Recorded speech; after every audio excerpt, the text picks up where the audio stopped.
Gizmo, what are you doing? He's like chewing on stuff.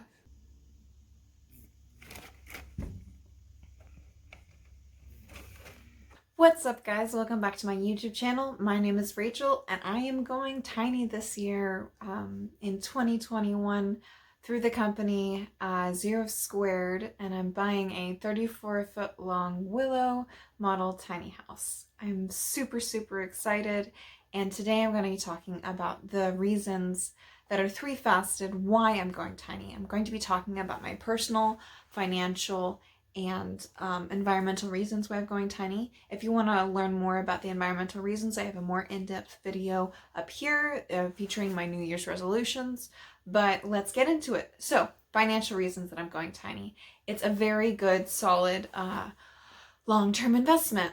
I'm at a current financial point in my life where I would love to start investing in things. Excuse me, I have to cut that. Oh my gosh, round two. Wow, can taste dinner. I'm at a point where I want to start investing in things, but with the current world and socio-political climate being what it is, it makes me a little nervous too. So I like the idea of being a turtle and being able to pick up my house and move wherever I want to go. Mobility and affordability are two major things for me. I want to invest in an asset that can at least maintain value, as Dave Ramsey, if you've heard of him, has pointed out numerous times. Tiny houses don't appreciate in value because they're not tied to land. But that's the whole benefit of it, is that you can move from place to place to place. And I'm okay with my asset not necessarily appreciating if it can kind of maintain value for the time period of 10 to 20 years.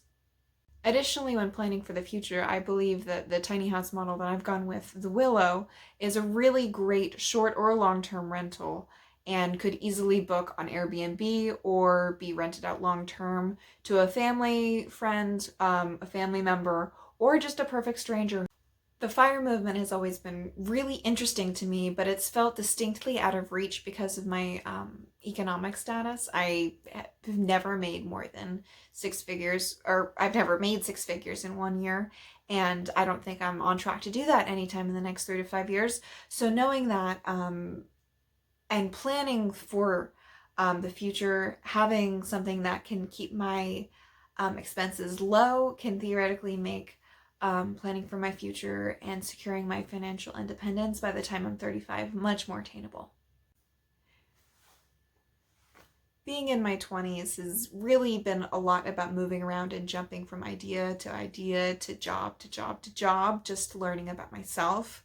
But along the way, I haven't had much housing stability. I've always had nice homes and places to rest my head, but I just haven't stayed there very long because I've been doing so many different things in so many different places.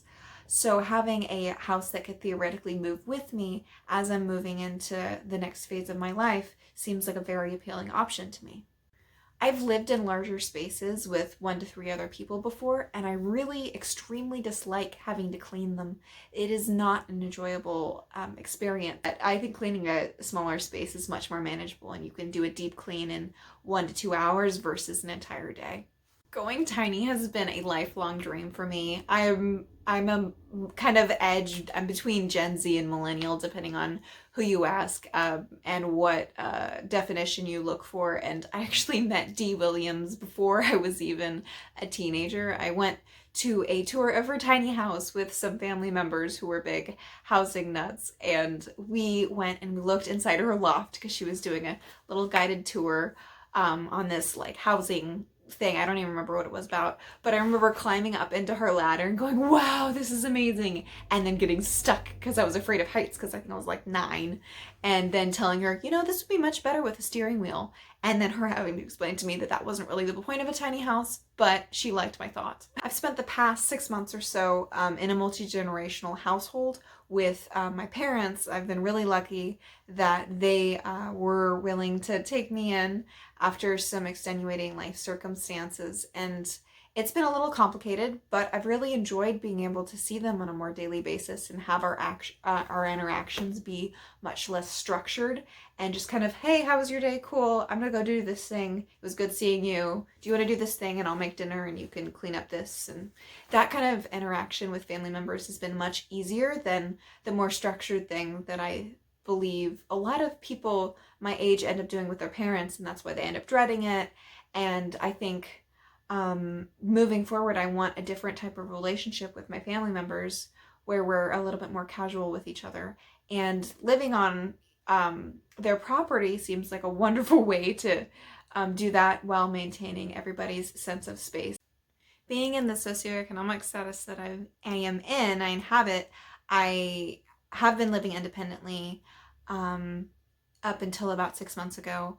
But I've never really lived in super nice places with super nice finishes, you know? And they were clean, but they weren't really beautiful.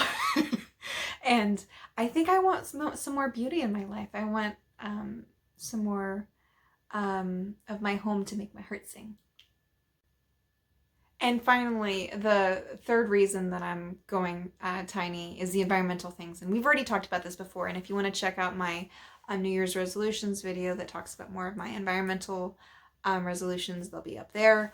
But there's a lot of other people that have talked about this, but so I'll be brief. But basically, tiny houses are much more efficient with water. You use way less. They're much more efficient with electricity usage. They use way less. A lot of times you have multiple heat sources, so you can lower your carbon footprint that way by possibly heating with actual wood.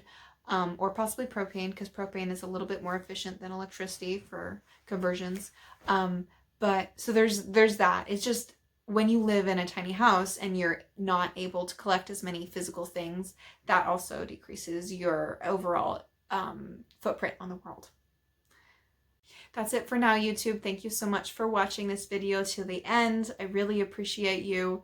If you want to see any specific content, just go ahead and let me know. Really enjoying making these YouTube videos for you. So if you have any feedback for me, please let me know in the comments down below. Again, if you're not subscribed, now is the time. Just go ahead and click that button. Please, it would make my day. I love seeing that number go up. It just makes me know that I'm doing the right thing here. Yeah, thank you so much. If you have any ideas for videos, just go ahead, shout it out. All right, I'll see you later. I'll have another video up this Saturday. Bye.